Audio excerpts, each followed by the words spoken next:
Imagina ser el favorito de tu padre en una familia tan grande, con 11 hermanos mayores que te miran siempre de reojo, con resentimiento en sus ojos. Sí, eso era yo. José, el hijo número 11 de Jacob, pero el primero que tuvo con Raquel, su amada esposa. Desde muy pequeño, mi padre me mostró un cariño especial, y ese cariño se hizo evidente el día que me regaló una túnica de muchos colores. Quizás para él era solo una muestra de su amor, pero para mis hermanos, esa túnica era el símbolo de una preferencia que no podían tolerar. Era como si llevara en los hombros el peso de su desprecio. Pero no era solo la túnica. Desde muy joven, comencé a tener sueños extraños y poderosos, sueños que parecían decirme que mi destino era mucho más grande que el de un simple pastor. Recuerdo con claridad el primer sueño. Estábamos todos en el campo, atando manojos de trigo, cuando de repente, mi manojo se alzó y los de mis hermanos se inclinaron hacia él. Los detalles eran tan vívidos que sentía que, de alguna manera, ese sueño estaba conectado a algo que aún no podía entender. Así que, ingenuo como era, se lo conté a mis hermanos. Pensé que compartirlo les haría entender que algo especial me aguardaba, pero, en lugar de eso, vi cómo sus rostros se transformaban de envidia a desprecio puro.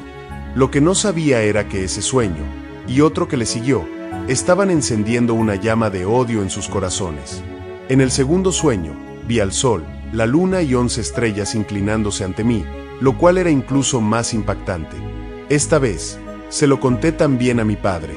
Él se mostró sorprendido y hasta me regañó, aunque podía ver una chispa de curiosidad en sus ojos. Quizás, en el fondo, él también sentía que estos sueños escondían algo más grande. Pero para mis hermanos, cada palabra que decía era una afrenta, y cada sueño era una razón más para acabar conmigo. ¿Quién iba a pensar que esos sueños serían el detonante de la tragedia que vendría después? Sin saberlo, había sembrado en ellos una ira tan profunda que no descansarían hasta destruirme. En aquellos días, yo solo veía mis sueños como misterios fascinantes, sin comprender el impacto que estaban teniendo en los corazones de los que me rodeaban.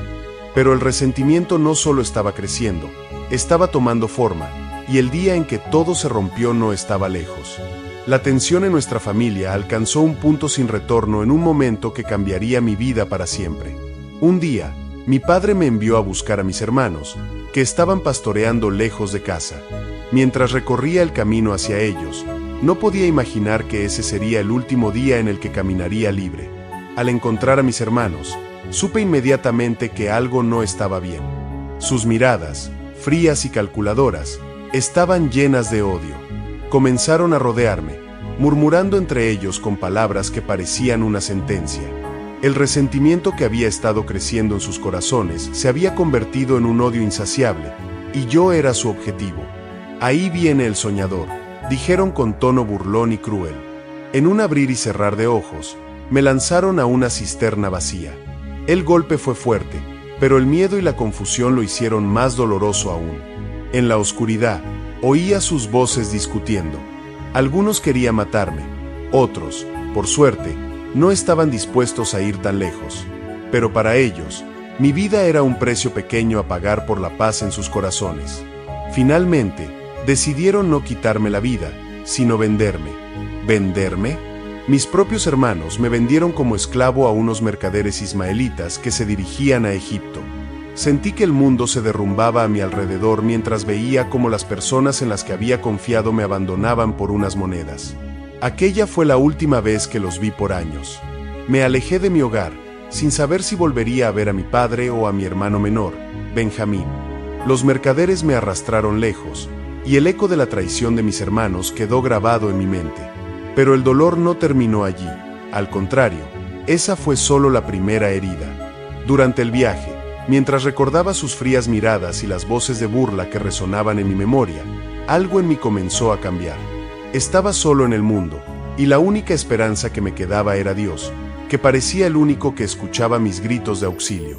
El destino me llevó a Egipto, una tierra de esplendor y riquezas desconocidas para mí. Allí, los mercaderes me vendieron como un objeto más en el mercado de esclavos. Pronto fui comprado por Potifar, un importante oficial del faraón, capitán de la guardia.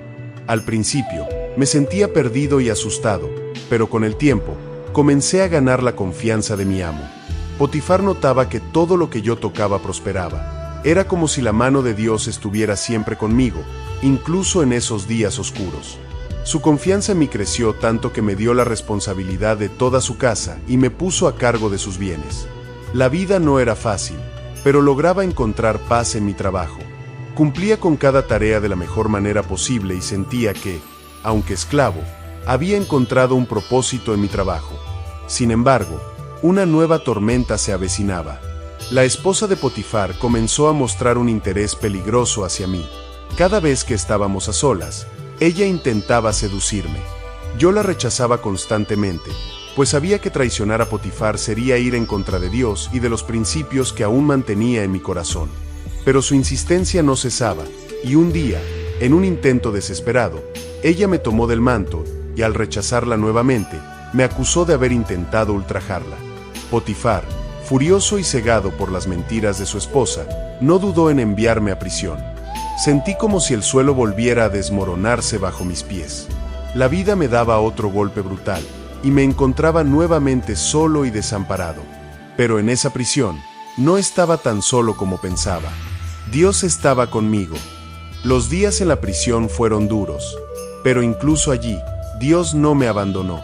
A pesar de las condiciones, encontré favor ante los ojos del guardia, quien me puso a cargo de otros prisioneros. Algo dentro de mí se mantenía firme. Esa fe inquebrantable me daba fuerzas para no rendirme. Durante mi tiempo en prisión, conocí al copero y al panadero del faraón, que habían sido encarcelados. Ambos tenían una mirada desesperada, marcada por el temor y la incertidumbre. Una noche, ambos tuvieron sueños inquietantes, y al día siguiente, sus rostros reflejaban una angustia que no podían ocultar. Fue entonces cuando, con humildad y sin pretender nada a cambio, les dije que con la ayuda de Dios podía interpretar sus sueños. El copero relató su sueño, y le dije que sería restaurado a su puesto junto al faraón. Por otro lado, el sueño del panadero predecía su muerte, un destino que le resultaba difícil de aceptar, pero que finalmente se cumplió. Ambas interpretaciones se realizaron tal como las había predicho, y antes de que el copero saliera de prisión, le pedí que se acordara de mí y mencionara mi situación al faraón. Pasaron 2 años. El copero parecía haber olvidado su promesa, y los días en prisión se tornaron eternos. Sin embargo, cada día me aferraba más a la fe de que Dios tenía un plan, aunque yo aún no lo entendía del todo. 2 años después, llegó el día que cambiaría mi destino. Faraón comenzó a tener sueños extraños y perturbadores. En uno, veía 7 vacas gordas devoradas por otras 7 vacas flacas. En otro, 7 espigas llenas eran consumidas por otras 7 espigas secas. Ninguno de sus sabios o consejeros podía interpretar los sueños. Fue entonces cuando el copero recordó mi historia y le habló al faraón sobre mi don para interpretar sueños. Sin previo aviso, fui llevado de la prisión al palacio, donde me presentaron ante el hombre más poderoso de Egipto. Con una mezcla de nervios y fe, le dije al faraón que mis interpretaciones no venían de mí, sino de Dios. Al escuchar los sueños, Dios me mostró que Egipto tendría 7 años de abundancia seguidos por 7 años de hambruna. Le sugerí que se preparara almacenando alimentos durante los años de prosperidad para que el país no pereciera en los años de hambre. Faraón quedó tan impresionado con la interpretación y con la sabiduría del plan que, en un giro inesperado, me nombró gobernador de Egipto, poniéndome a cargo de toda la tierra para preparar el país. El cambio fue abrumador. En un instante, pasé de ser un prisionero olvidado a ser el segundo hombre más poderoso de Egipto. Faraón me dio un anillo de autoridad, una vestidura de lino fino y una cadena de oro, símbolos de mi nueva posición. Me dio también un nuevo nombre egipcio y una esposa de la nobleza. En ese momento, todo mi sufrimiento parecía tomar sentido. Dios me había guiado a este lugar, y ahora debía cumplir con mi deber. Con diligencia, supervisé la recolección y almacenamiento de grano durante los 7 años de abundancia. Cada granero se llenaba, y el país estaba preparado. Cuando llegó la hambruna, Egipto tenía comida en abundancia mientras otras tierras sufrían. Pronto, comenzaron a llegar extranjeros buscando grano, y entre ellos, llegaron también aquellos a quienes jamás pensé volver a ver, mis hermanos. Mis hermanos vinieron a Egipto en busca de alimentos, sin saber que el hombre ante el cual se inclinaban era aquel mismo soñador al que habían vendido como esclavo. Apenas los vi, mi corazón se estremeció, y recordé todo el dolor de aquel día. Pero ellos no me reconocieron, y decidí ponerlos a prueba para ver si habían cambiado. Les acusé de ser espías, y como condición para darles el grano que buscaban, retuve a Simeón y les pedí que regresaran con Benjamín, nuestro hermano menor. El dolor de reencontrarme con ellos se mezclaba con la necesidad de saber si habían aprendido algo. Quería ver si el arrepentimiento y el cambio eran reales. Los dejé marchar, sabiendo que pronto regresarían, y aguardé en silencio, con un plan en mente para descubrir la verdad en sus corazones. Poco después, mis hermanos regresaron con Benjamín, el hijo menor de Raquel, mi madre. Al verlo, sentí que los recuerdos de mi hogar y mi madre me invadían, pero debía mantener la calma. Los invité a un banquete, y tras ello, decidí hacer una última prueba. Oculté mi copa de plata en el saco de Benjamín, y al salir, envié a mis sirvientes para que descubrieran el supuesto robo. Les dije que Benjamín debía quedarse como mi esclavo. Esta era la última prueba. ¿Estarían dispuestos a abandonar a Benjamín como hicieron conmigo? Mi sorpresa fue enorme cuando vi que uno de ellos, Judá, se ofreció en su lugar, rogándome que no se lo llevara. Vi que mis hermanos realmente habían cambiado. Ya no eran los hombres que me vendieron. El arrepentimiento era genuino, y yo sabía que era el momento de revelarles mi identidad. Ya no pude contenerme.